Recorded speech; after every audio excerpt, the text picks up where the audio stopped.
Assalamualaikum warahmatullahi wabarakatuh. Salam sejahtera untuk kita semua.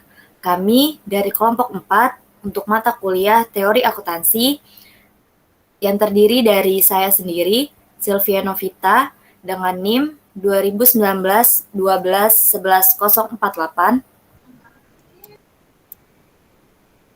Dan saya Rosa Virginia Dara Aprili dengan NIM 2019-12-11026.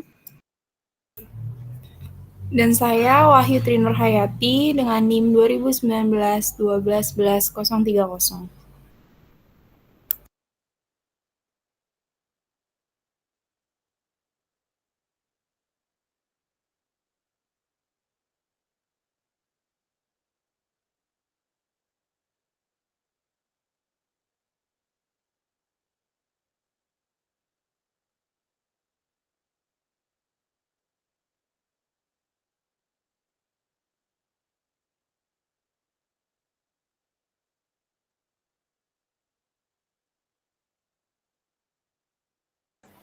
Pada hari ini kami akan mempresentasikan untuk mata kuliah Teori Akuntansi Chapter 3 mengenai menerapkan teori pada regulasi akuntansi dengan dosennya Bapak Dr. Sparta.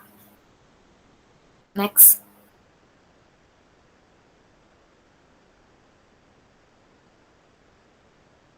Kelompok kami terdiri dari 3 orang, yaitu ada Rosa Virginia Dara Aprili dengan NIM 2019-12-11026, Wahyu Tri Nurhayati 2019-12-11030, dan Sylvia Novita 2019-12-11028.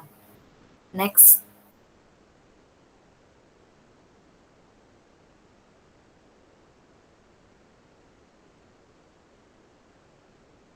Pada materi kali ini ada pokok pembahasannya itu terdiri dari teori regulasi yang relevan dengan praktik akuntansi dan auditing. Yang kedua, kerangka regulasi untuk pelaporan keuangan dan institusi pembentukan standar akuntansi dan auditing. 3 pokok pembahasan kali ini akan dibagi-bagi oleh kami bertiga untuk penerangan lebih lanjutnya. Next.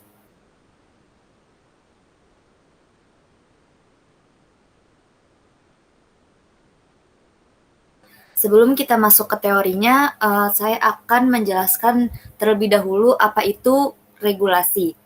Pengertian regulasi dari Kamus Oxford mendefinisikan regulasi dalam hal kepatuhan terhadap peraturan atau petunjuk dari pihak berwenang. Sama halnya dalam Kamus Macquarie yang mendefinisikan regulasi sebagai aturan perintah, tindakan, kepatuhan terhadap pihak berwenang, petunjuk pelaksanaan atau hukum yang berlaku. Sehingga atas dasar pengertian tersebut dapat dikatakan bahwa regulasi diciptakan untuk mengendalikan atau mengatur perilaku. Karenanya, mendiskusikan regulasi dalam kaitannya dengan akuntansi keuangan adalah mengenai peraturan yang dikembangkan oleh badan independen berwenang yang telah diberi kekuasaan sebagaimana pernyataan keuangan disiapkan, dan tindakan badan berwenang dalam membatasi pemilihan akuntansi yang sesuai untuk sebuah organisasi. Regulasi ini juga diharapkan untuk dijadikan dasar untuk pemantauan dan pelaksanaan sesuai dengan persyaratan peraturan tertentu. Teori regulasi yang relevan dengan praktik akuntansi dan auditing. Manajer memiliki insentif untuk secara sukarela memberikan informasi akuntansi kepada publik. Karena hal tersebutlah mengapa kita perlu mengamati peraturan mengenai pelaporan keuangan. Ada beberapa teori yang relevan untuk memahami peraturan pelaporan keuangan, mulai dari peraturan tentang persiapan, peraturan tentang auditing, hingga peraturan tentang penyediaan informasi akuntansi tentang suatu entitas. Next.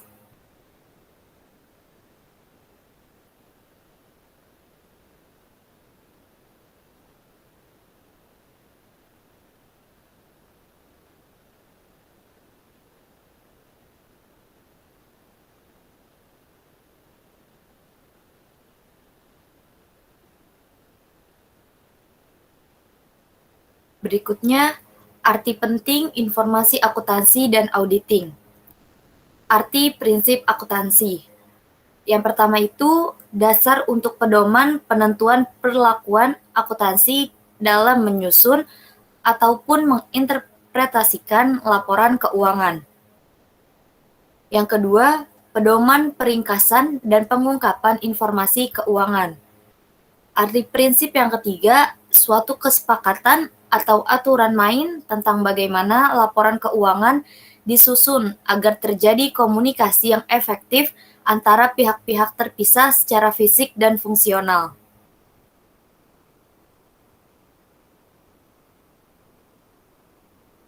Next.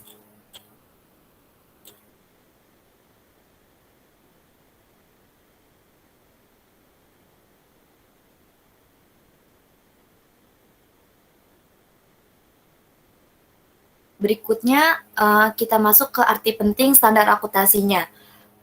Standar akuntansi merupakan pedoman umum penyusunan laporan keuangan yang merupakan pernyataan resmi tentang masalah akuntansi tertentu yang dikeluarkan oleh badan yang berwenang dan berlaku dalam lingkungan tertentu.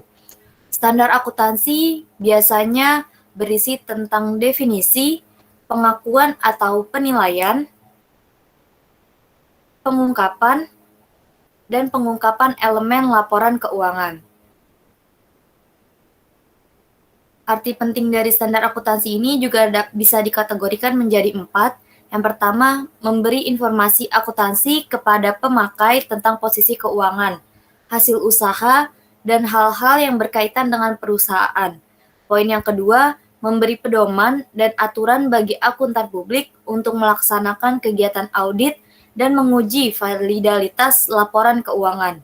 Yang ketiga, memberi data dasar bagi pemerintah tentang berbagai variabel yang dipandang penting dalam mendukung pengenaan pajak, pembuatan regulasi, perencanaan ekonomi, dan pengikatan efisiensi dan tujuan sosial lainnya.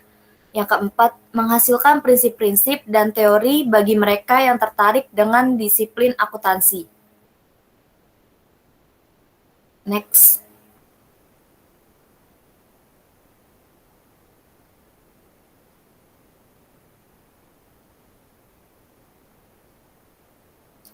Berikutnya kita masuk ke arti penting auditing. Audit yang kita tahu ini memiliki peran besar dalam hal input, proses, dan output, serta dampak dari suatu tujuan perusahaan, baik yang sudah berjalan maupun yang sedang berjalan. Hal tersebut dapat dilihat dari peran serta audit dalam hal pengawasan dan pemeriksaan secara analisis. Hal ini disebabkan audit memiliki tujuan yang jelas untuk lembaga yang sedang diperiksa agar lebih baik di masa yang akan datang, atau continuous improvement, sehingga akan terlihat dari berbagai aspek, baik kekurangan maupun kelebihan suatu perusahaan, bukan hanya sebagai pengendali dari kepatuhan atas peraturan atau komplain. Pengertian audit dalam lingkup yang kecil ini adalah pemeriksaan keuangan. Namun sebenarnya pengertian audit yang sangat luas tidak hanya di bidang keuangan saja, tetapi dapat juga di bidang lainnya. Next.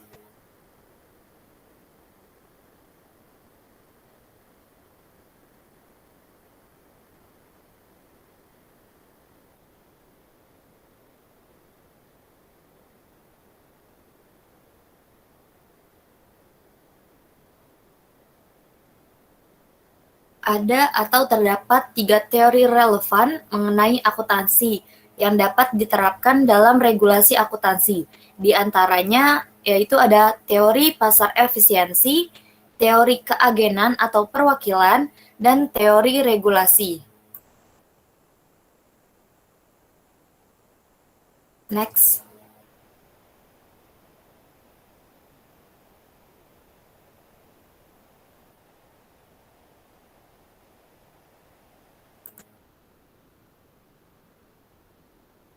Yang pertama, kita akan bahas terlebih dahulu mengenai teori pasar efisiensi. Di dunia pasar modal, kekuatan permintaan dan penawaran memiliki pengaruh besar pada arus informasi dan modal. Pemerintah secara aktif melakukan intervensi di pasar-pasar ini, mengatur tidak hanya bagaimana pasar dilakukan, tetapi juga penyediaan informasi yang telah digambarkan sebagaimana urat nadi pasar modal. Intervensi pemerintah bertujuan untuk membantu pengembangan pasar dan mendorong pertumbuhan ekonomi. Pasar yang adil dan transparan, di mana ada kesinambungan peluang, peningkatan kekayaan, dan perlindungan investor. Jadi, teori pasar efisiensi ini mengungkapkan atau memberitahukan tentang kekuatan penawaran dan permintaan yang mempengaruhi perilaku pasar dan membantu menjaga pasar tetap efisien. Teori ini juga berlaku untuk pasar informasi akuntansi dan harus menentukan data akuntansi apa yang harus disediakan dan praktik akuntansi apa yang harus digunakan untuk menyikapinya. Menurut Lako, pada tahun 2007, beliau menyatakan bahwa pasar saham akan merespon secara cepat dan tepat akan adanya suatu pengumuman informasi baru ataupun adanya peristiwa-peristiwa tertentu yang terjadi dan respon tersebut menyebabkan terjadinya perubahan atau pergerakan harga-harga saham selama periode pengumuman informasi. Atau juga kejadian suatu peristiwa telah diprediksikan dalam teori pasar efisiensi. Informasi baru atau kejadian atas suatu peristiwa dapat dikatakan memiliki kandungan informasi dan berguna bagi pasar saham apabila adanya perubahan harga-harga saham. Demikian pula sebaliknya. Apabila harga-harga saham tidak mengalami perubahan, maka pengumuman informasi baru atau kejadian tersebut tidak bermakna bagi pasar saham, serta tidak memiliki kandungan informasi. Dalam menetapkan harga saham suatu perusahaan, pada umumnya investor di pasar modal akan terus memantau pergerakan harga saham dan mencari informasi yang berkaitan dengan perusahaan tersebut. Keberagaman informasi yang tersedia dapat diukur atau diuji dari reaksi pasar modal terhadap informasi. Hipotesis pasar efisien merupakan konteks yang membahas mengenai hubungan antara informasi dan harga saham. Next.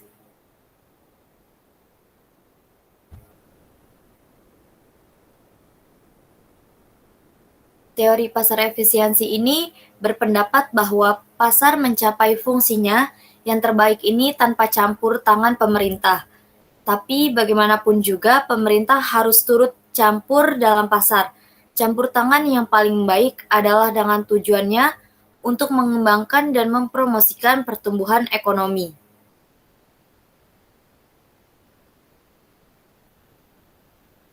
Next.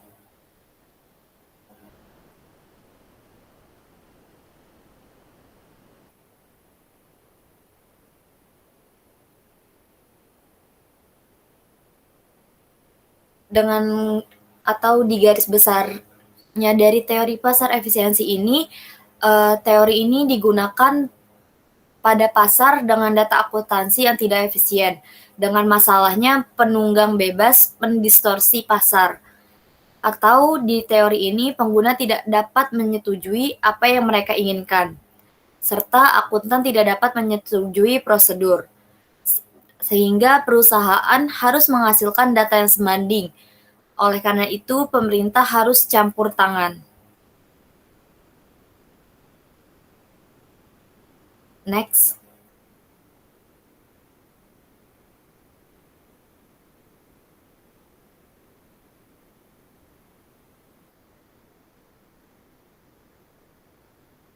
Di teori pasar efisiensi ini, akuntansi diperlukan sebagai industri informasi, yang dimana industri informasi ini menghasilkan informasi untuk membantu kerjasama pemakai dan penyaji informasi. Artinya, akuntansi harus mampu menyajikan informasi tentang supply dan demand kepada orang agar orang tahu kinerja perusahaan. Dengan begitu, tanpa regulasi pun secara otomatis perusahaan akan mengeluarkan informasi-informasi yang relevan untuk publik. Para pendukung teori ini berpendapat bahwa akuntansi sebagai permintaan informasi akuntansi oleh para pengguna dan penawaran beberapa informasi dalam bentuk laporan keuangan. Next.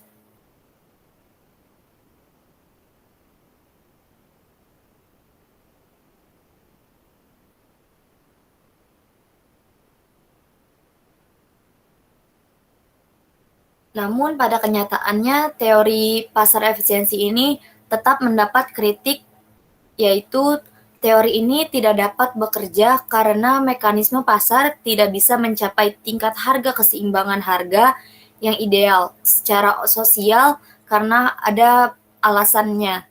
Yang pertama itu, informasi akuntansi tidak sama dengan barang lain karena merupakan barang umum. Sekali informasi akuntansi dikeluarkan oleh perusahaan, hal itu tersedia untuk semua.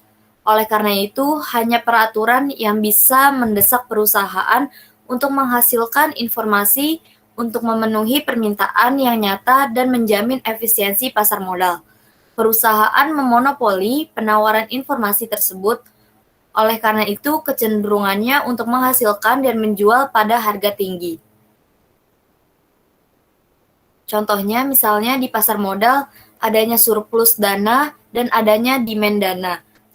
Supply-nya ini adalah investor dan demand-nya dari berbagai perusahaan sesuatu yang efektif terbentuk dengan mekanisme supply demand. Next.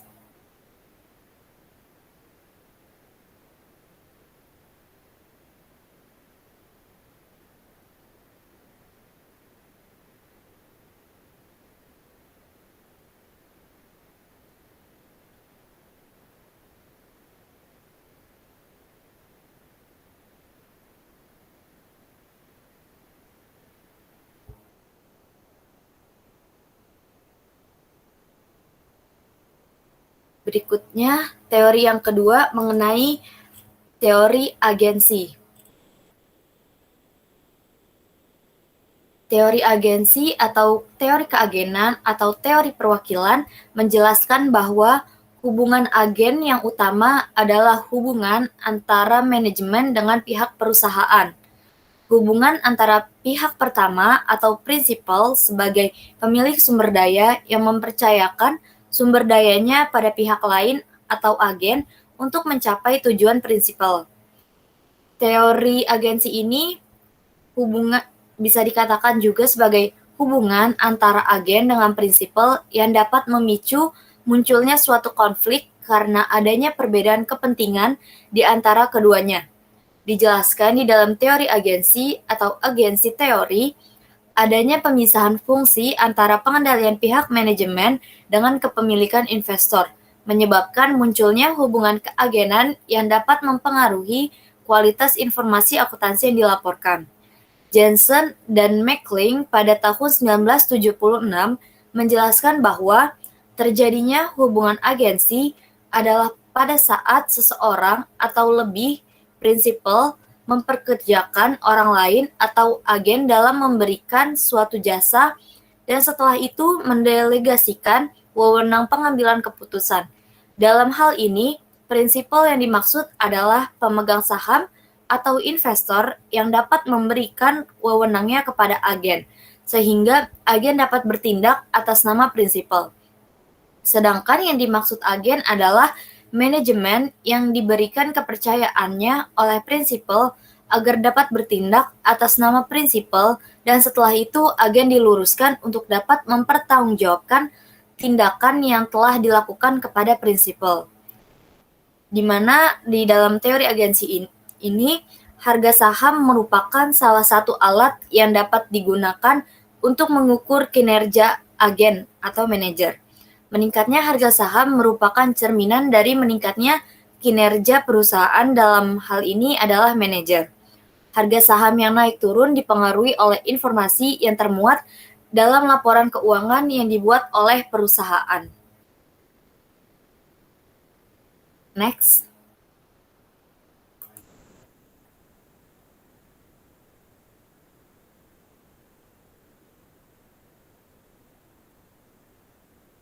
Masih dalam teori agensi, permintaan akan teori agensi ini akan memberikan informasi akuntansi. Yang pertama itu dari dan atau untuk tujuan kepengurusan atau pertanggungjawaban. Yang kedua, permintaan akan informasi akuntansi ini berguna dari dan atau untuk tujuan pengambilan suatu keputusan. Kerangka kerja untuk mempelajari hubungan antara mereka yang memberikan informasi akuntansi, misalnya antara manajer dan mereka yang menggunakannya. Penggunanya ini bisa kita sebut juga sebagai pemegang saham atau kreditur. Teori agensi memberi kita kerangka kerja untuk mempelajari kontrak antara pemilik usaha dan agen, dan untuk memprediksi konsekuensi ekonomi dari standar. Misalnya, seringkali logis bahwa kompensasi manajer dikaitkan dengan laba yang dilaporkan, atau mungkin mereka memiliki kurang insentif untuk mencapai laba. Dalam situasi ini, satu jenis hubungan kontraktual adalah antara pengguna data akuntansi dan perusahaan. Kontrak untuk data keuangan dapat menjadi alternatif untuk pelaporan publik. Jika akuntansi diregulasi, maka mekanisme pasar dapat menghasilkan informasi yang cukup dan mencapai titik keseimbangan ideal sosial di mana biaya penyediaan informasi sama dengan manfaatnya. Next.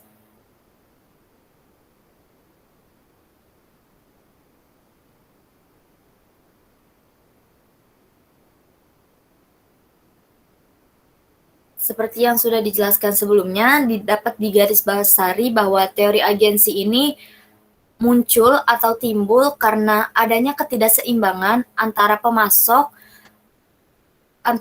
data dan pengguna data, di mana terdapat ketidakpastian dan resiko. Ketidakpastian dalam teori agensi ini dapat diklasifikasikan sebagai ex ante atau ex post. Berikutnya, teori agensi ini berguna selama mekanisme pasar tidak efisien.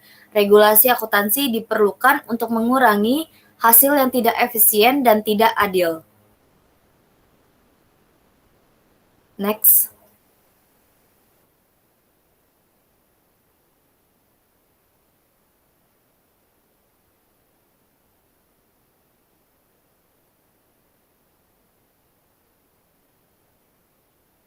Teori agensi atau teori keagenan, teori ini berkonsentrasi pada kepercayaan pada satu orang.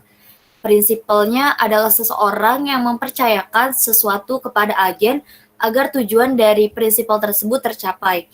Hubungan dengan prinsipal dengan agen agar tidak terjadi permasalahan atau kesenjangan informasi. Yang pertama itu harus dibuat kontrak perjanjian antara prinsipal dengan agen. Dan yang kedua, membuat laporan keuangan yang dipublis atau dilaporkan kepada publik. Di mana seharusnya agen melakukan kegiatan demi kepentingan perusahaan. Maka diperlukan adanya pihak independen atau kita sering kenal sebagai auditor untuk meyakinkan pihak luar mengenai kinerja manajemen dan dilaporkan sesuai dengan standar yang diatur. Next.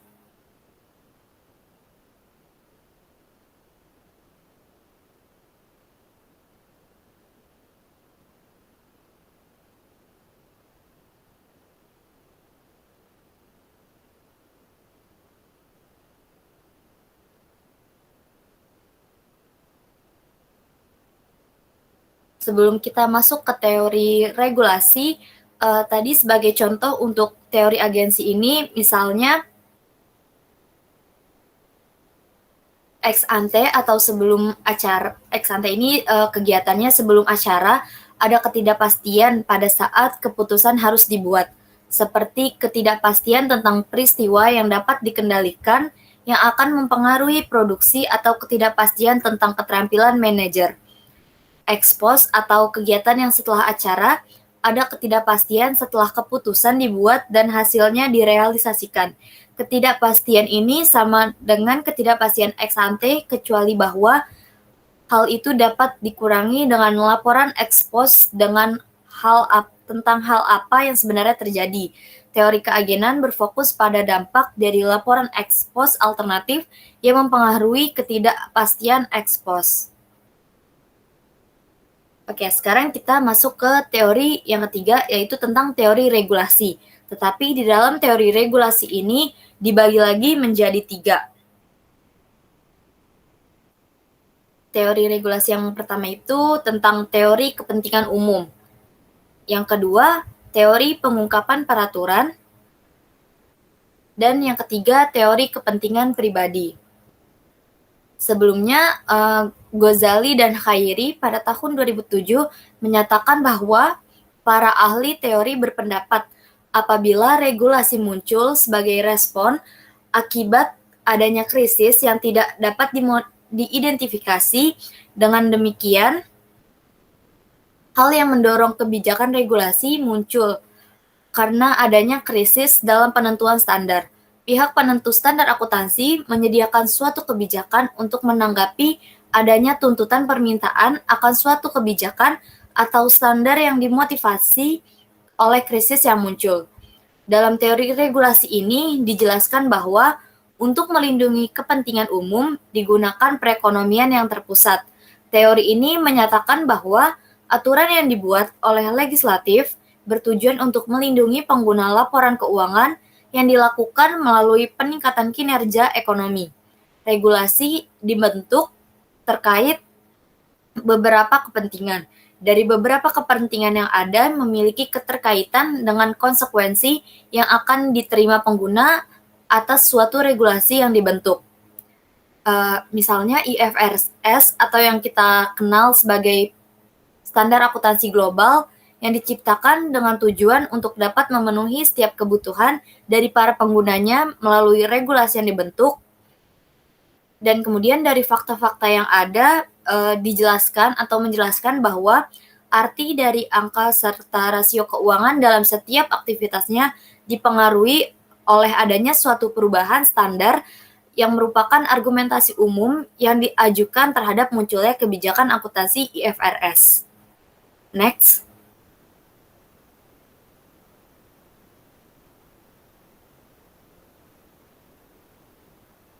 Kita masuk untuk yang teori regulasi, yang teori yang pertama, yaitu teori kepentingan umum.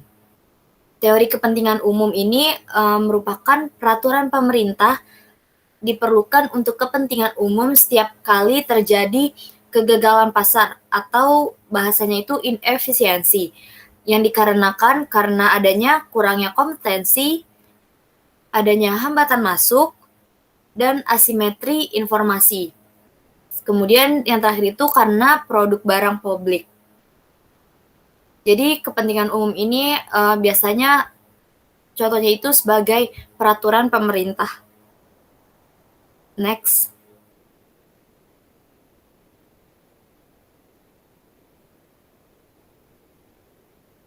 Nah, di teori kepentingan umum ini berbeda dari teori-teori yang sebelumnya.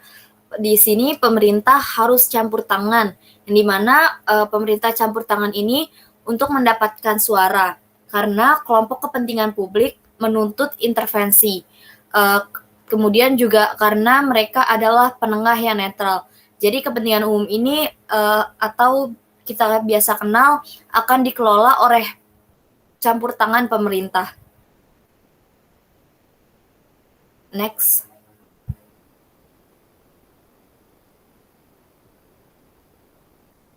Selanjutnya untuk teori pengungkapan regulasi akan dijelaskan oleh Wahyu Trinurhayati.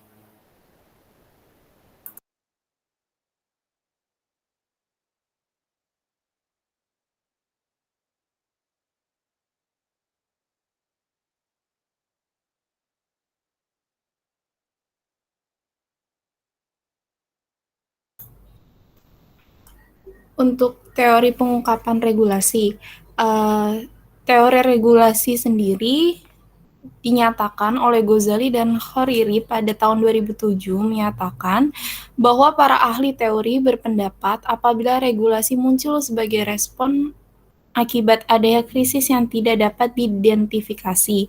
Dengan demikian, hal yang mendorong kebijakan regulasi muncul adalah karena adanya krisis dan penentuan standar. Pihak penentu standar akuntansi menyediakan suatu kebijakan untuk menanggapi adanya tuntutan permintaan akan suatu kebijakan atau standar yang dimotivasi oleh krisis yang muncul. Dalam teori pengungkapan regulasi, yang pertama, kepentingan publik tidak terlindungi karena yang diatur menjadi menguasai atau mendominasi regulator.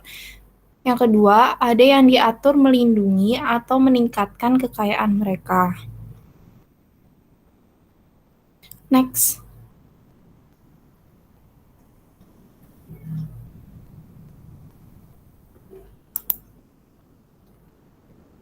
Dalam teori pengungkapan regulasi juga diasumsikan bahwa regulator tidak memiliki peran independen untuk dimainkan, tetapi hanya sebagai penengah antara kelompok-kelompok kepentingan yang berjuang.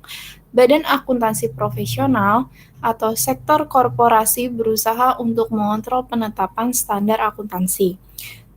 Dalam pengungkapan regulasi ini ada dua cara pengaplikasian teori-teori itu dalam praktik. Yang pertama, ada pengungkapan mandatori atau pengungkapan wajib. Pengungkapan ini merupakan pengungkapan informasi yang diharuskan oleh peraturan yang berlaku. Dalam hal ini, peraturan dikeluarkan oleh Badan Pengawas Pasar Modal atau Bapepam. Namun, sebelum dikeluarkan, keputusan Ketua Bapepam nomor 38/PM / 1996 tanggal 17 Januari 1996 mengenai laporan tahunan bahwa yang dimaksud dengan pengungkapan wajib adalah meliputi semua pengungkapan informasi dalam laporan keuangan. Setiap emiten atau perusahaan publik yang terdaftar di Bursa Efek wajib menyampaikan laporan tahunan secara berkala dan informasi material lainnya kepada Bapepam dan publik. Ikhtisar data keuangan penting meliputi sekurang-kurangnya ada penjualan atau pendapatan usaha, laba kotor, laba usaha, laba bersih, jumlah saham yang beredar, laba bersih per saham, pendapatan usaha jika ada, performa laba bersih jika ada, performa laba bersih per saham jika ada, modal kerja bersih, jumlah aktiva, jumlah investasi, jumlah kewajiban, jumlah ekuitas, rasio laba rugi terhadap jumlah aktiva, rasio laba rugi terhadap ekuitas, rasio lancar, rasio kewajiban terhadap ekuitas, rasio kewajiban terhadap jumlah aktiva, rasio kredit yang diberikan terhadap jumlah simpanan khusus untuk perbankan, rasio kecukupan modal khusus untuk perbankan, dan informasi keuangan perbandingan lainnya yang relevan dengan perusahaan.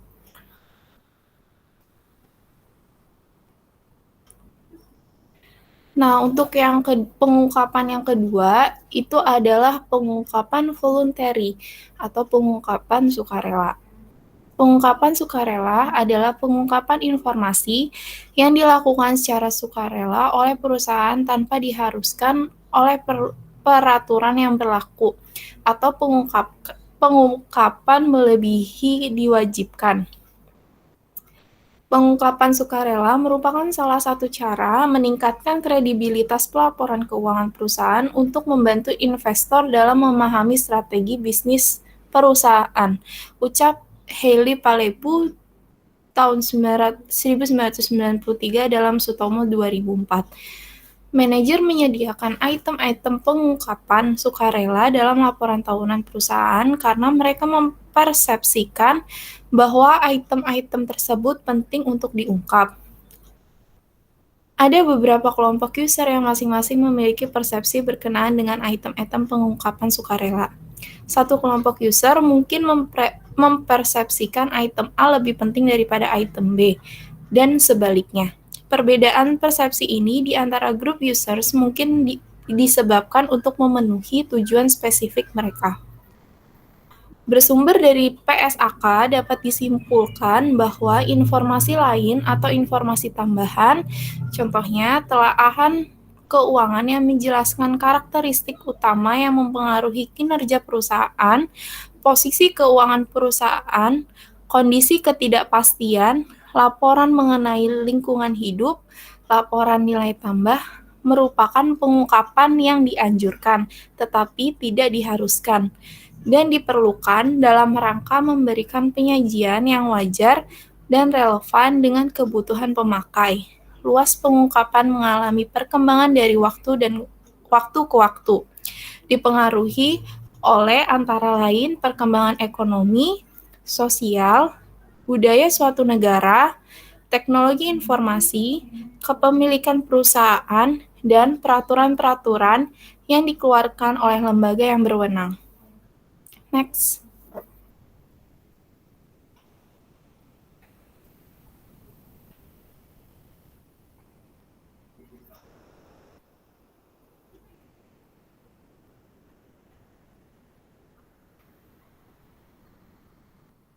Selanjutnya ada teori kepentingan pribadi. Teori kepentingan pribadi atau teori kepentingan individu ini disampaikan pertama kali oleh George Stigler pada tahun 1971. Teori ini merupakan perluasan dari teori kepentingan publik. Dalam hal ini, regulasi dipandang sebagai produk dari hubungan antara kelompok yang berbeda dan antara kelompok tersebut dengan pemerintah. Pembela teori ini berpendapat bahwa dalam penentuan regulasi bukan melulu untuk kepentingan publik, melainkan lebih pada persaingan antara berbagai kelompok kekuasaan. Teori kepentingan pribadi muncul akibat ketidakpuasan terhadap dua teori sebelumnya, yaitu teori kepentingan publik dan teori potret regulasi atau teori pengungkapan regulasi.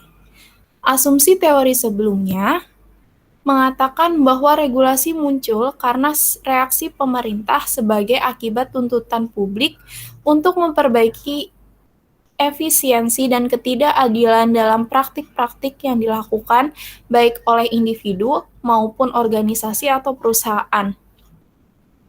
Teori ini meramalkan bahwa regulasi akan menggunakan kekuatannya untuk mentransfer pendapatan dari mereka yang memiliki sedikit kekuatan politik kepada mereka yang memiliki lebih kekuatan politik.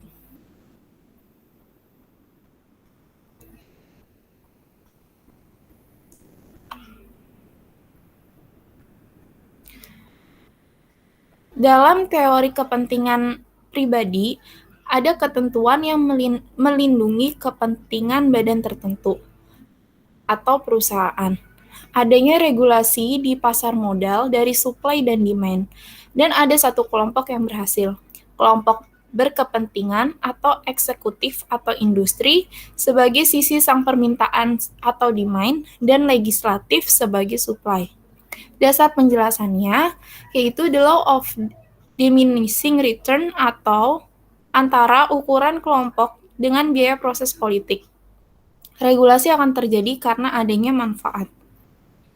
Pemerintah sama halnya seperti pengusaha atau konsumen berperilaku rasional untuk kepentingan masing-masing.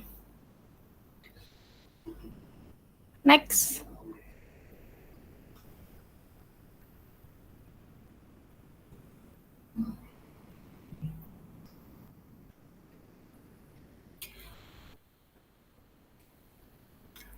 Dalam teori kepentingan pribadi, pemerintah bukanlah penengah independen, tapi secara rasional mementingkan diri sendiri. Mereka mencari pemilihan ulang, dan mereka akan menjual kekuasaan mereka untuk memaksa atau mentransfer kekayaan kepada mereka yang paling mungkin untuk mencapai pemilihan kembali mereka jika mereka adalah pejabat terpilih, atau meningkatkan kekayaan mereka jika mereka ditunjuk sebagai pejabat, atau keduanya. Ada dua alasan dalam kelompok berkepentingan memberi tawaran harga tertinggi agar dapat memanfaatkan kekuasaan dari pemerintah. Alasan pertama yaitu terdapat industri yang lebih sedikit daripada industri di luarnya atau minoritas, jadi mereka meminta pengaruh politik melalui peraturan untuk melindungi dan menata bisnis mereka. Contohnya, adanya keterbatasan bagi suatu bisnis industri yang dimasuki atau peraturan yang berbelit. Alasan yang kedua adalah pejabat pemerintah yang menyukai eksekutif bisnis konsumen adalah suatu kepentingan yang rasional. Mereka mencari untuk memaksimalkan pendapat mereka atau kesejahteraan mereka atau keduanya. Kelompok kepentingan bisa memberi kontribusi pada pejabat yang berpolitik. Next.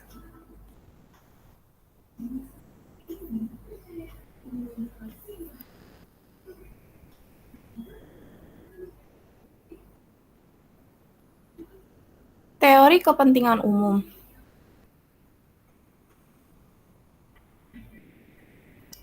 Dalam teori kepentingan umum, pemerintah mengintervensi regulasi peraturan pelaporan keuangan dalam menanggapi kegagalan pasar dan untuk kepentingan umum. Dengan demikian, kerangka teori kepentingan umum menunjukkan intervensi pemerintah dalam proses pengaturan standar akuntansi adalah untuk memperbaiki kegagalan di pasar untuk informasi akuntansi. Asumsi teori kepentingan umum itu adalah kepentingan konsumen diterjemahkan pada tindakan legislatif. Yang kedua, agen mencoba mencari peraturan untuk melindungi kepentingan umum. Agen-agen ini mungkin saja akan berusaha untuk memenuhi kebutuhannya sendiri, bukan untuk memenuhi kebutuhan umum. Pemerintah harus bersikap netral. Pemerintah tidak mempunyai peran yang independen untuk menjalankan peraturan pemerintah. Teori kepentingan umum sendiri didasari pada asumsi bahwa pasar ekonomi merupakan subjek dari beberapa pasar tidak sempurna atau kegagalan transaksi, yaitu jika tetap dibiarkan akan mengakibatkan inefisiensi atau ketidakadilan dan ketidakpatutan outcome.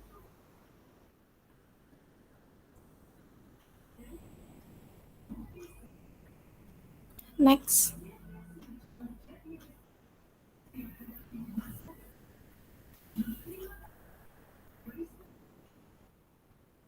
Dalam penerapan teori kepentingan umum telah diterapkan. Yang pertama, pada Sarbanes-Oxley Act di AS 2002 dan Dewan Peninjau Standar Akuntansi di Australia tahun 1984. Penerapan teori kepentingan umum. Sarbox atau Sarbanes-Oxley Action dibuat untuk kepentingan umum, proteksi yang terbaik pada pasar uang sehubungan perilaku masa lalu perusahaan. Pemerintah Australia yang membuat standar ASRB atau Accounting Standard Review Board dipandang sebagai kesalahan yang ditunjukkan pada pasar untuk informasi akuntansi. Sebagai buktinya, banyak perusahaan jatuh atau merugi dalam jumlah yang signifikan. Setelah auditor memiliki sertifikasi, jatuhnya perusahaan tersebut karena adanya informasi yang tidak seimbang antara supplier atau profesional akuntan dengan pengguna laporan keuangan. Teori ini menghiraukan studi penelitian yang mengindikasikan bahwa manajer suatu entitas bisnis memiliki dorongan yang kuat untuk membenarkan anggapan pasar yang salah mengenai aktivitas bisnis mereka. Next.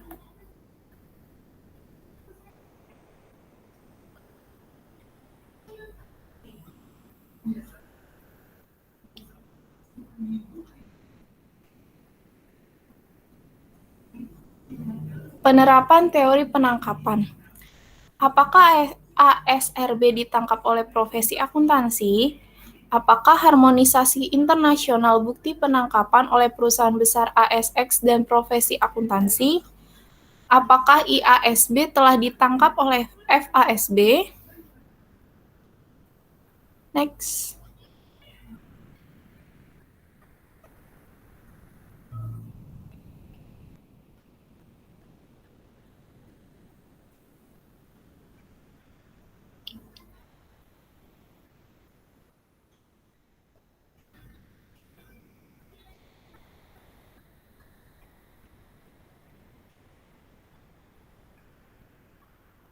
dalam penerapan teori kepentingan pribadi.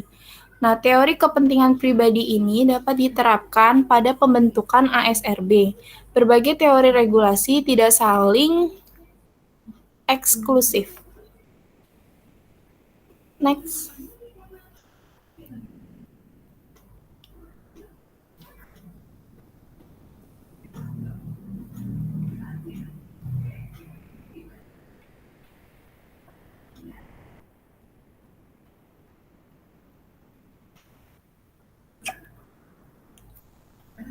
Penetapan standar dan proses politik. Penyusunan standar dipandang sebagai proses politik karena berpotensi secara signifikan menjadi sangat mempengaruhi dari berbagai kelompok berkepentingan. Oleh karena itu, berbagai kelompok kepentingan berusaha mempengaruhi pengenalan peraturan, atau secara singkatnya, beda kelompok maka akan beda mempengaruhi peraturan akuntansi. Pemerintah di berbagai negara membentuk pembuat peraturan yang bekerja secara independen yang berusaha untuk menghasilkan standar dengan kualitas tinggi di mana memenuhi kebutuhan para pengguna laporan keuangan dalam membuat suatu keputusan.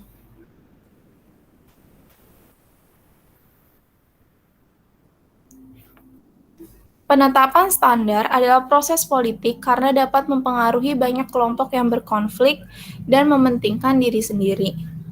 Regulator harus membuat pilihan politik, regulator harus memiliki mandat untuk membuat pilihan sosial, pengakuan piutang ragu-ragu dapat mempengaruhi entitas secara berbeda.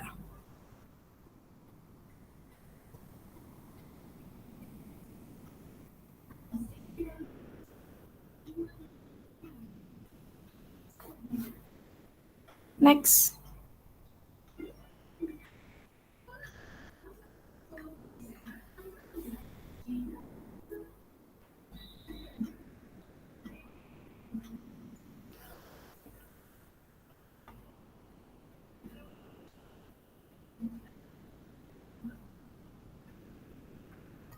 Instrumen keuangan. Adopsi IAS 39 instrumen keuangan. Pengakuan dan pengukuran di UE telah menjadi proses yang sangat politis. Adopsi IAS atau International Accounting Standard pada standar akuntansi di Indonesia dewasa ini sedang menjadi suatu fenomena yang menarik untuk dibahas. Pada IAS 39, perbankan yang terdaftar di Bursa Efek Indonesia. Perhitungan kualitas laba dalam penelitian ini menggunakan model akrual khusus yang dikembangkan oleh Bever dan Angel pada tahun 1996.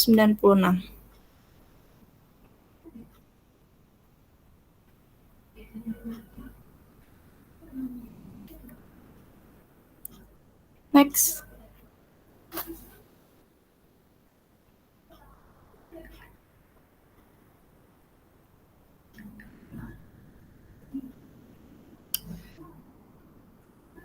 Selanjutnya ada aset tidak berwujud. Dalam adopsi IAS 38, aset tak berwujud di Australia menggambarkan peran politik dalam proses penetapan standar. Aset merupakan suatu hal yang dimiliki oleh seseorang maupun instansi. Aset dapat berupa aset berwujud yang dapat terlihat maupun aset tak berwujud yang tidak dapat terlihat. Dilansir dalam IFRS, aset tak berwujud adalah aset non-moneter yang dapat diidentifikasi namun tidak memiliki substansi fisik. Aset tak berwujud tidak memiliki substansi fisik seperti halnya peralatan maupun kekayaan, namun menjadi salah satu aset jangka panjang yang penting bagi suatu organisasi atau perusahaan. Aset tak berwujud memiliki kriterianya sendiri. Nah, kriteria aset tak berwujud itu aset tak berwujud seperti namanya tidak memiliki substansi fisik atau tidak memiliki wujud fisik. Namun, aset tersebut tetap dapat memberikan laba atau keuntungan bagi perusahaan. Pencatatan aset tak berwujud berbeda dengan aset berwujud. karena perusahaan hanya mencatat senilai harga perolehannya. Dilansir dari Lumen Learning, perusahaan memasukkan hanya biaya pembelian langsung dalam biaya perolehan aset tak berwujud. Biaya perolehan tidak termasuk biaya pengembangan internal atau penciptaan aset tersebut. Oleh karena itu, jika aset tak berwujud dibuat secara internal, maka tidak ada biaya pengeluaran sama sekali dalam neraca. Beberapa aset tak berwujud memiliki masa kebermanfaatan yang tidak terbatas. Namun, ada juga yang masa kebermanfaatannya dianggap berbatas. Aset dengan masa manfaat yang terbatas, misalnya, hanya berguna setahun lagi atau tidak berguna sama sekali akan diamortisasikan. Amortisasi adalah penghapusan sistematis biaya aset tak berwujud yang menjadi beban ataupun tidak berguna lagi bagi perusahaan. Amortisasi dilakukan dengan mendebet beban amortisasi dan mengkredit akun aset tidak berwujud. Untuk mengingat kembali, saya akan menjelaskan jenis aset tak berwujud. Ada 8 jenis aset tak berwujud yang dapat dimiliki oleh perusahaan.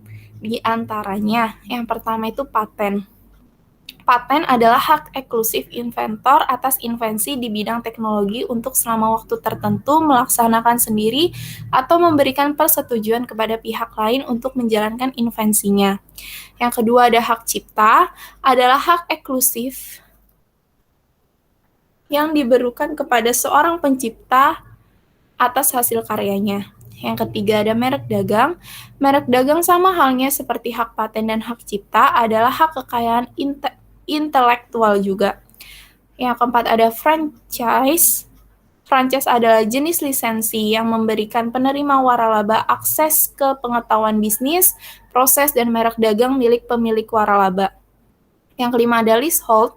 Dalam ilmu akuntansi disebut dengan aset yang dapat disewakan. Selanjutnya keenam ada goodwill, adalah nilai tidak berwujud yang melekat pada perusahaan yang dihasilkan dari keterampilan atau pengetahuan manajemen perusahaan dan reputasi yang baik di mata pelanggan.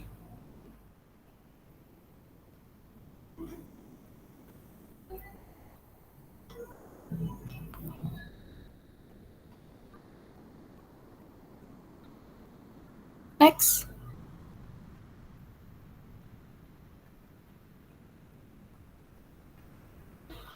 Lingkungan pelaporan keuangan terdiri dari pengaturan hukum, pengaturan ekonomi, pengaturan politik, dan pengaturan sosial. Next.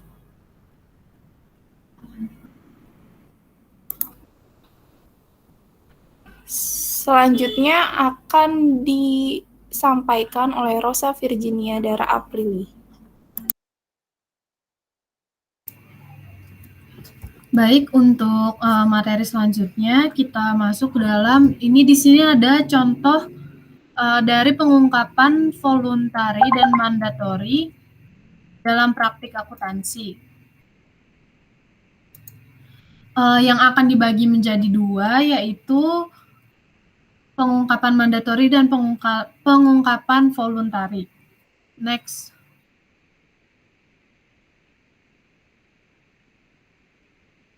Pengungkapan mandatori atau pengungkapan wajib. Pengungkapan ini merupakan pengungkapan informasi yang diharuskan oleh peraturan yang berlaku.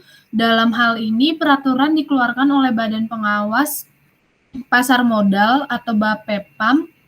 Namun sebelum dikeluarkan, keputusan Ketua BAPEPAM nomor 38 PM strip 996 tanggal 17 Januari 1996 mengenai laporan tahunan, bahwa yang dimaksud dengan pengungkapan wajib adalah meliputi semua pengungkapan informasi dalam laporan keuangan. Setiap emiten atau perusahaan publik yang terdaftar di Bursa Efek wajib menyampaikan laporan tahunan secara berkala dan informasi material lainnya kepada BAPEPAM dan publik.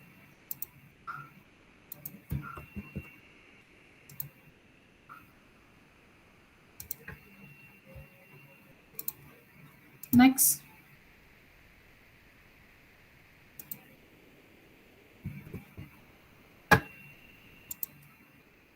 Lalu apa sih ikhtisar dari data keuangan? Data keuangan penting meliputi sekurang-kurangnya. Yang pertama itu harus adanya penjualan atau pendapatan usaha. Yang kedua laba rugi kotor atau laba rugi kotor jumlah kewajiban. Lalu laba rugi usaha. Yang keempat laba rugi bersih. Yang kelima jumlah saham yang beredar. Yang keenam, laba rugi bersih per saham. Yang ketujuh, performa penjualan pendapatan usaha jika ada. Lalu performa laba rugi bersih, ini juga jika ada. Lalu performa laba rugi bersih per saham jika ada. Selanjutnya, modal kerja bersih dan jumlah aktiva. Next.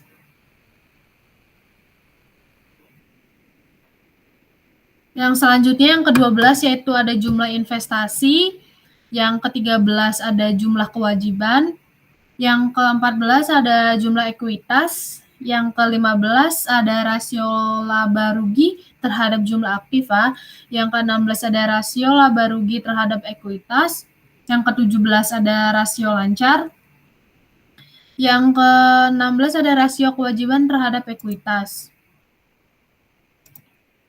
Terus selanjutnya rasio kewajiban terhadap jumlah aktiva, lalu rasio kredit yang diberikan terhadap jumlah simpanan khusus untuk perbankan. Selanjutnya rasio kecukupan modal khusus untuk perbankan dan informasi keuangan perbandingan lainnya yang dengan perusahaan.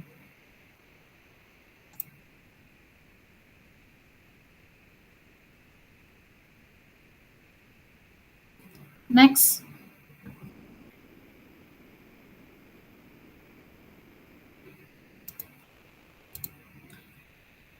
Tadi kita sudah membahas terkait pengungkapan mandatori atau pengungkapan wajib. Selanjutnya akan dibahas tentang pengungkapan voluntari. Pengungkapan voluntari merupakan pengungkapan sukarela yang dimana pengungkapan informasi yang dilakukan secara sukarela oleh perusahaan tanpa diharuskan oleh peraturan yang berlaku, atau pengungkapan melebihi yang wajibkan.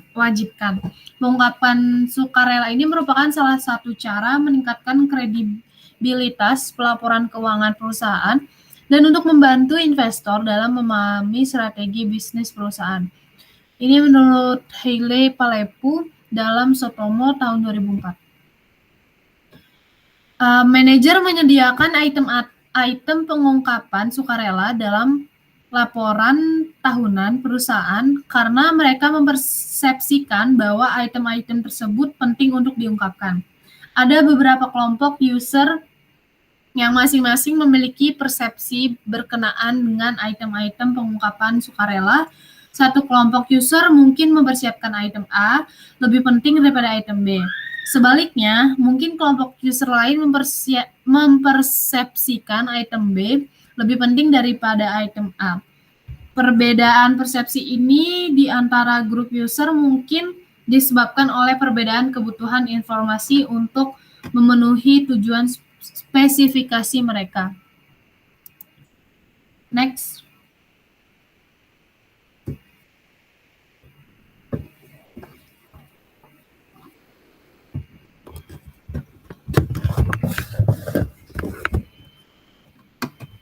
Tadi kita sudah membahas terkait pengungkapan voluntari dan mandatori. Selanjutnya, apa sih unsur-unsur kerangka peraturan?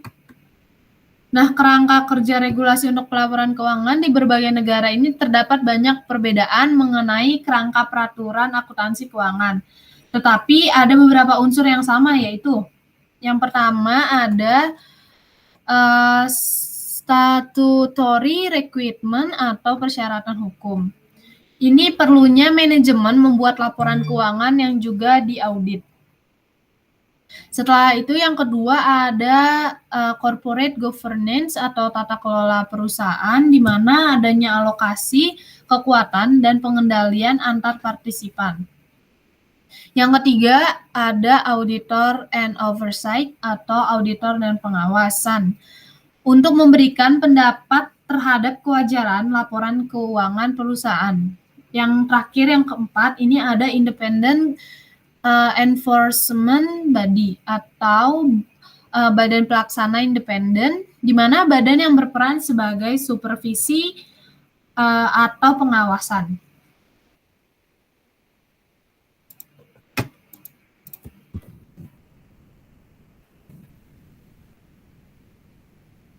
Next.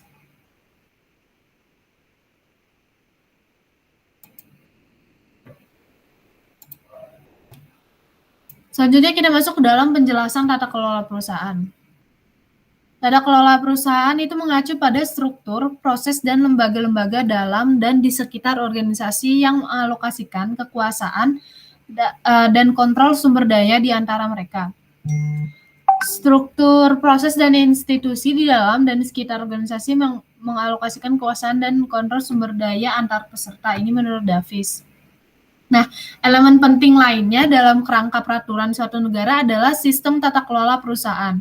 Davis mengambil pandangan yang luas mengenai tata kelola perusahaan dan menyatakan bahwa itu merujuk pada struktur, proses, dan lembaga-lembaga di dalam dan di sekitar organisasi yang mengalokasikan kekuasaan dan sumber daya kontrol di antara peserta. Beberapa praktek tata kelola perusahaan yang berasal dari undang-undang yang mengharuskan direksi untuk melakukan tindakan khusus dalam kaitannya dengan manajemen untuk perusahaan mereka. Misalnya, persyaratan untuk mengadakan pertemuan dengan pemegang saham dan untuk mengungkapkan hal-hal menarik seperti remunerasi dan transaksi kepada pihak terkait adalah dasar tata kelola perusahaan yang mungkin ditanggung oleh undang-undang perusahaan. Namun, kerangka peraturan mungkin berisi panduan tata kelola perusahaan, tambahan, dan aturan yang timbul dari kedua rekomendasi sukarela sektor swasta dan aturan daftar bursa. Panduan tata kelola dapat mengambil bentuk sukarela praktik rekomendasi terbaik yang mendorong direksi untuk mengadopsi mekanisme pemerintah yang tepat sesuai situasi perusahaan. Ketua Badan Supranasional Dana Nasional telah menghasilkan rekomendasi tata kelola perusahaan, yaitu pedoman dari The International Federation of Accountants atau disingkat dengan IFAC adalah contoh dari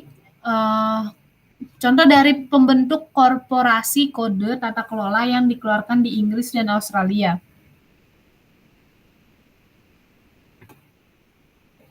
Bursa Efek di sana merekomendasikan sesuai dengan kode tata kelola perusahaan dan mengharuskan perusahaan tidak sesuai untuk memberikan penjelasan alasan untuk non-kepatuhan yang disebut sebagai aturan jika tidak mengapa tidak atau if not why not. Arahan Uni Eropa juga tentang tata kelola perusahaan dapat ditegakkan ke seluruh sistem hukum negara-negara anggota.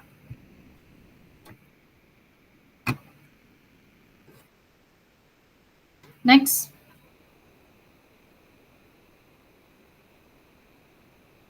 Selanjutnya kita akan membahas tentang auditor dan pengawas. Baik auditor maupun audit biasanya diatur oleh peraturan perundang-undangan dan regulasi diri. Nah, auditor dan pengawasan berperan penting dalam menjamin kualitas informasi yang terkandung dalam laporan keuangan perusahaan. Di banyak negara, auditor melakukan fungsi yang sangat penting dalam memberikan jaminan tentang kualitas informasi yang diberikan dalam keuangan perusahaan. Merupakan hal yang umum bagi profesi audit yang diterapkan beberapa aturan terhadapnya. Bentuk paling dasar dari regulasi profesi yakni membatasi keanggotaan kepada orang dengan kualifikasi serta pengalaman tertentu dan membutuhkan pendaftaran untuk berlatih. Bentuk lain dari regulasi mensyaratkan adanya keanggotaan. Badan profesional dan komitmen dalam kode etik perilaku. Badan-badan profesional juga dapat memberikan sanksi anggota yang melanggar peraturan. Pengaturan diri dari profesi audit ini telah banyak diminati. Tetapi ada beberapa contoh penting di mana peraturan dibentuk dari awal sebagai tanggung jawab otoritas negara. Misalnya, di Prancis dan Italia, regulasi auditor adalah tanggung jawab badan mereka masing-masing atau autorité des Financiers atau AMF di Prancis, dan Commission Nationale per la Société et la Borsa atau CONSOB di Italia.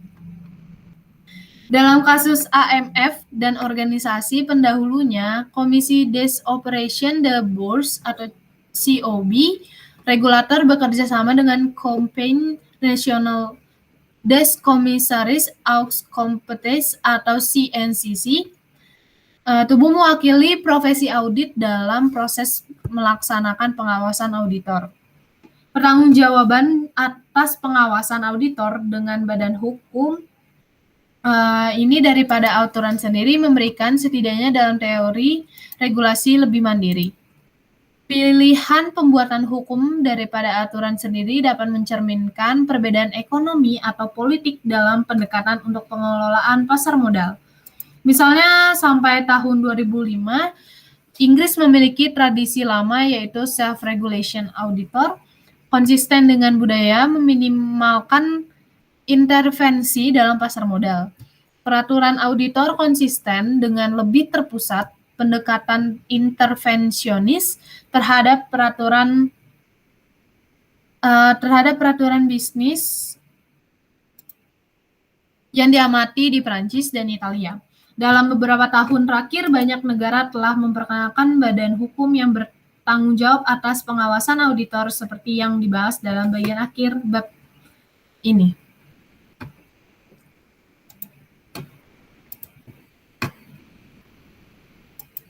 Next.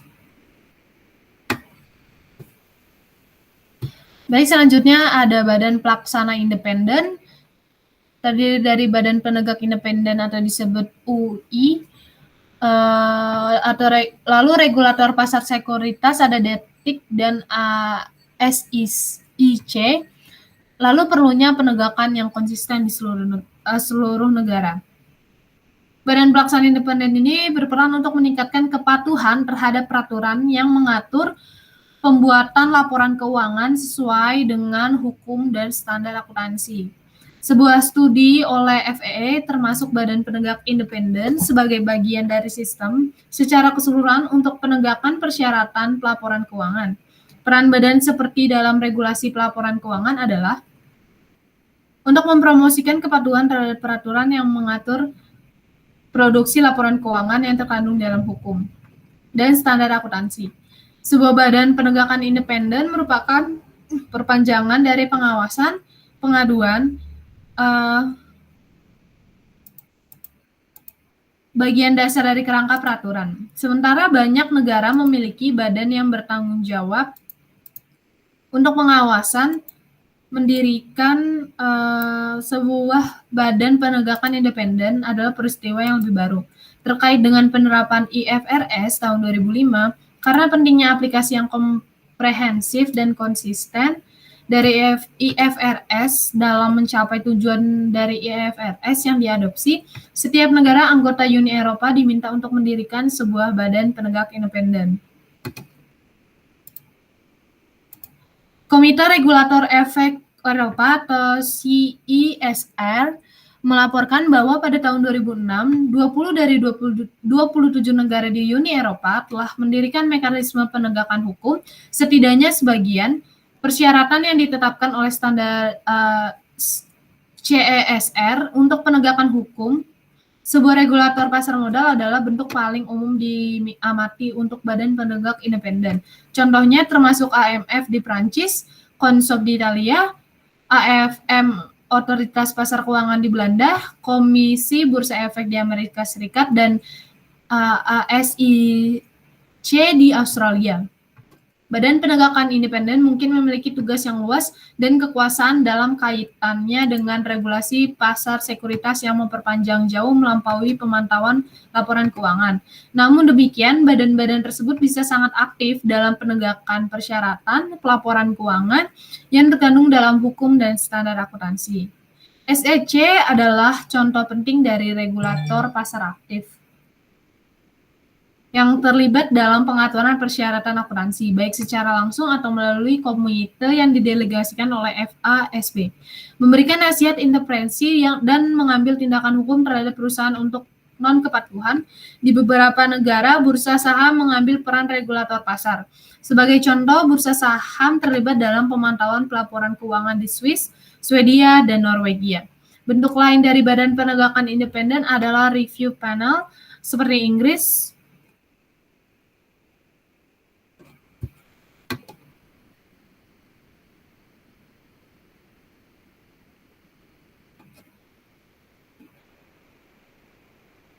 Next.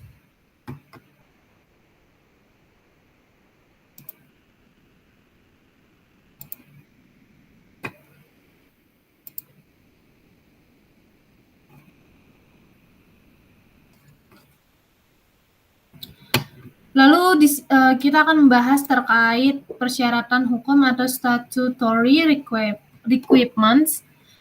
Ini terdiri dari hukum perusahaan, hukum pasar sekuritas, standar akuntansi, kekuatan hukum, lalu hukum perpajakan. Persyaratan hukum berperan sebagai insentif untuk menghasilkan laporan keuangan untuk diaudit. Di berbagai negara, peraturan perusahaan menyatakan bahwa direktur harus menyediakan akun yang diaudit. Dengan demikian, maka direktur dan auditor harus memenuhi persyaratan wajib pelaporan seperti yang terkandung dalam peraturan perusahaan. Partisipan inti dalam memproduksi laporan keuangan adalah direksi dan auditor. Di banyak negara, perusahaan memberikan mandat pada direksi untuk menyediakan laporan keuangan yang telah diaudit. Jadi pengaruh utama pada direksi dan auditor adalah kebutuhan untuk memenuhi syarat pelaporan hukum. Sebagaimana tercantum dalam hukum perusahaan, di satu sisi hukum perusahaan kemungkinan akan mengamanatkan persyaratan dasar yang berkaitan dengan yang laporan yang harus disiapkan dan frekuensi persiapannya. Tetapi juga dapat mencakup persyaratan tertentu yang berkaitan dengan informasi yang akan disertakan. Misalnya, di Australia perusahaan harus mengungkapkan informasi tentang kinerja lingkungan mereka. Dalam beberapa yurisdiksi, terutama Amerika Serikat, persyaratan pelaporan yang berasal terutama dari Undang-Undang Pasar Sekuritas daripada Undang-Undang Perusahaan. Persyaratan pelaporan keuangan tambahan yang berasal dari standar akuntansi tertentu dan di banyak yurisdiksi, standar ini memiliki kekuatan hukum. Sebagai contoh, perusahaan yang terdaftar di Uni Eropa yang menyusun laporan keuangan konsolidasi diwajibkan oleh hukum untuk menggunakan standar IASB diadopsi oleh Uni Eropa di Australia. Hukum perusahaan mengharuskan semua entitas pelaporan secara hukum menggunakan standar akuntansi IASB. Hukum perpajakan merupakan pengaruh hukum lainnya. Ada akuntansi keuangan di banyak negara, terutama yang mengikuti tradisi akuntansi Prancis atau Jerman.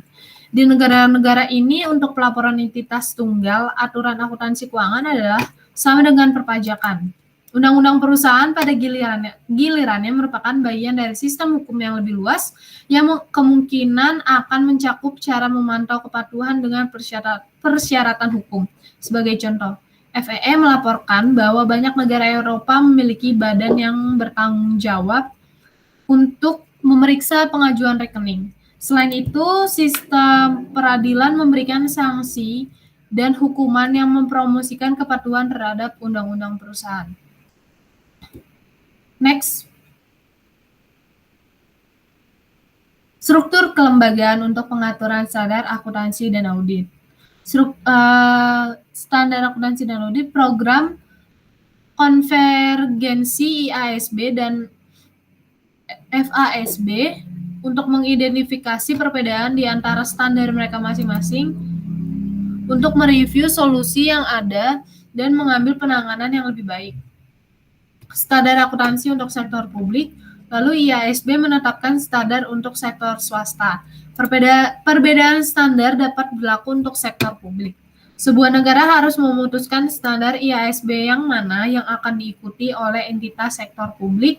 Standar auditing internasional dikembangkan oleh IAASB atau International Auditing and Assurance Standard Board. Pemerintah meyakini bahwa kekuatan dari standar akuntansi dan standar auditing dan keefektifannya dalam pelaksanaannya adalah salah satu faktor dari kesuksesan pengembangan keuangan di seluruh dunia.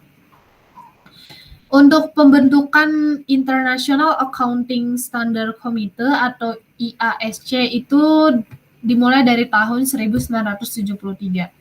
Itu bertujuan untuk mengembangkan standar akuntansi untuk digunakan seluruh dunia dan didukung oleh IOSCO untuk seperangkat standar inti. Nah, di tahun 1980 dilakukan kegiatan perbaikan International Accounting Standard, lalu di tahun 2000 itu standar direvisi menjadi International Organization of Securities Commission. Nah, di tahun 2001 terbentuknya International Accounting Standard Board di London yang dilandasi struktur Financial Accounting Standard Board di USA untuk menghasilkan dan mengupdate International Accounting Standard dan International Financial Reporting Standard. Pada tahun 2002, European Commission memutuskan menerapkan IASB pada tahun 2005 di Uni Eropa. Lalu persiapan penerapan International Financial Reporting Standard dan Australia mengadopsi IFRS pada tahun 1 Januari tahun 2005.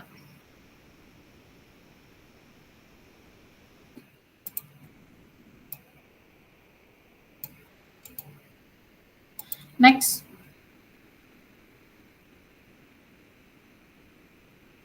Selanjutnya konvergensi IASB dan FASB program. Nah, program konvergensi dimulai pada tahun 2002 dengan perjanjian Norwalk. Konvergensi adalah merupakan proses yang rumit. Nah, program ini merupakan mengidentifikasi perbedaan program konvergensi yang membutuhkan IASB dan FASB untuk mengidentifikasi perbedaan di antara standar mereka masing-masing untuk mereview solusi yang ada dan mengambil penanganan yang lebih baik. Perbedaan rule-based dan principle-based. IASB mengumumkan satu program yang rumit, yaitu program konvergensi IASB dan FASB yang disebutkan dalam perjanjian Norwalk pada tahun 2002. FASB telah dibentuk dari tahun 1973 dan telah dianggap sebagai standar terkemuka di dunia. Program konvergensi IASB FASB dijalankan dengan baik oleh Dewan Komisaris dan Direksi. Program ini adalah program yang rumit, di mana ini adalah proses memproduksi standar untuk tahun 2005 sebagai IASB, sementara pada saat yang sama mempertimbangkan sejauh mana standar dapat direvisi untuk diadopsi dengan US-GAAP. Program konvergensi memerlukan FASB dan IASB untuk mengidentifikasi perbedaan antara standar masing-masing, untuk mencari solusi yang ada dan lebih baik dalam praktiknya. Konvergensi adalah proses yang rumit. Beberapa perbedaan muncul karena mendasari perbedaan antara dua set standar ini. US-GAAP telah digambarkan sebagai standar berbasis aturan, sementara di IAS berbasis prinsip. Proses konvergensi hanya menjadi dialog dua arah antara FASB dan IASB, di mana kerumitan tersebut akan meningkat jika banyak pihak yang terlibat. Namun IASB memiliki kebijakan bekerja dengan pembuat standar nasional pada proyek-proyek di mana mereka dapat berkontribusi pada pengaturan standar proses. Sebagai penghubung saat ini adalah para badan pengaturan pembuat standar nasional dari Australia, Prancis, Jerman, Jepang, dan Selandia Baru, Inggris, dan Amerika Serikat. Mereka berpartisipasi dalam pekerjaan IASB melalui proyek-proyek penelitian dan tim proyek dan proyek bersama.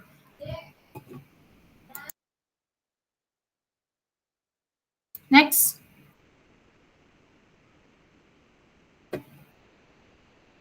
Nah, untuk standar akuntansi untuk sektor publik, masing-masing negara harus memutuskan sejauh mana standar IASB akan diikuti oleh entitas sektor publik.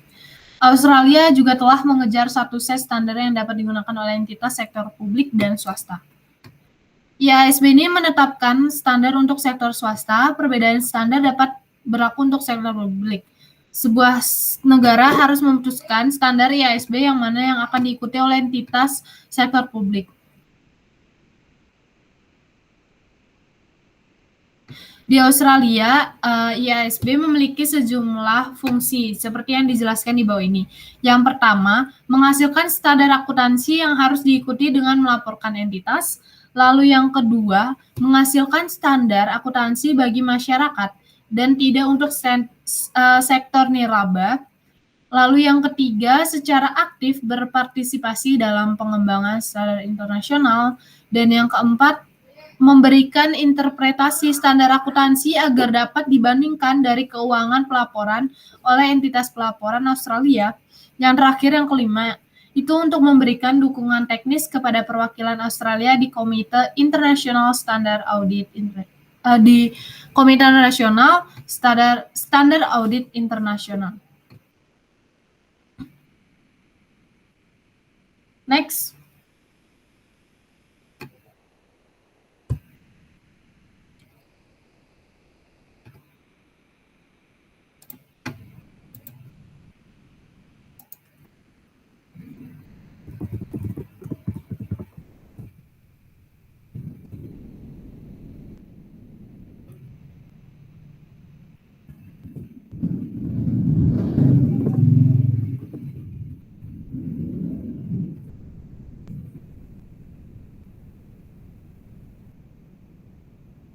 Selanjutnya ada standar audit internasional. Yang pertama, secara historis audit itu diatur sendiri. Yang kedua, praktik audit terbaik telah diabadikan dalam standar audit. Lalu yang ketiga, pemerintah telah terlibat karena kegagalan pasar. Standar auditing internasional atau yang biasa disebut ISA, International Standard on Auditing, dikembangkan oleh IAASB atau International Auditing and Assurance Standard Board. Pemerintah meyakini bahwa kekuatan dari standar akuntansi dan standar auditing dan keefektifannya dalam pelaksanaannya adalah salah satu faktor dari kesuksesan pengembangan keuangan di seluruh dunia.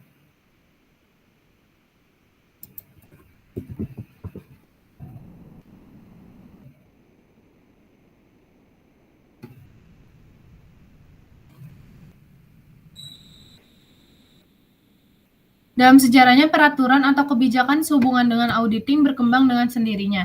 Pada abad ke-19 di Inggris, kelompok profesi akuntan dibentuk sebagai ajang pengenalan profesi baru tersebut dan sebagai wadah pelatihan-pelatihan sehubungan dengan audit.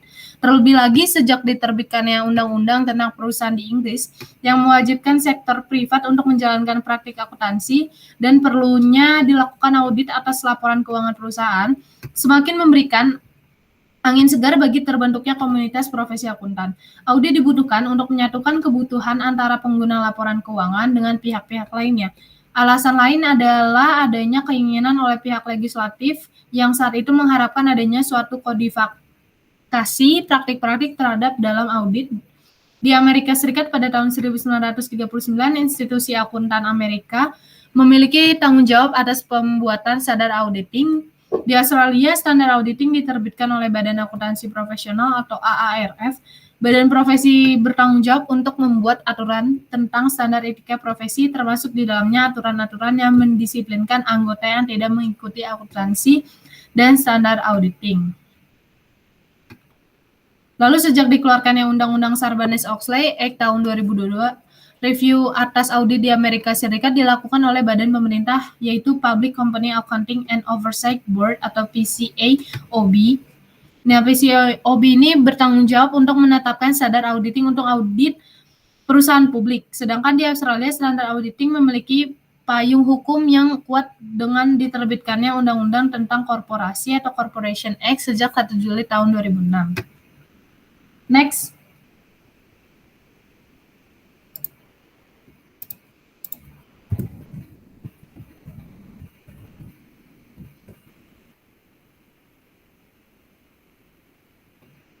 Untuk ringkasan dalam bab ini, kami meninjau bahwa teori diusulkan untuk menjelaskan praktek dan regulasi pelaporan keuangan dan audit. Kami juga meninjau kerangka peraturan untuk pelaporan keuangan dan struktur kelembagaan untuk menetapkan standar akuntansi dan audit. Next. kita review lagi untuk istilah dan konsep utama yang ada pada bab ini. Yang pertama itu ada pasar yang efisien, lalu hubungan agensi, lalu kepentingan umum, penangkapan peraturan, lalu kepentingan pribadi, proses politik, kerangka peraturan, standar akuntansi, dan audit. Untuk sumber yang kami dapatkan dalam pembuatan PowerPoint ini, atau untuk presentasi pada kesempatan kali ini, kami mendapatkan dari buku Godfrey dan artikel-artikel yang ada di internet.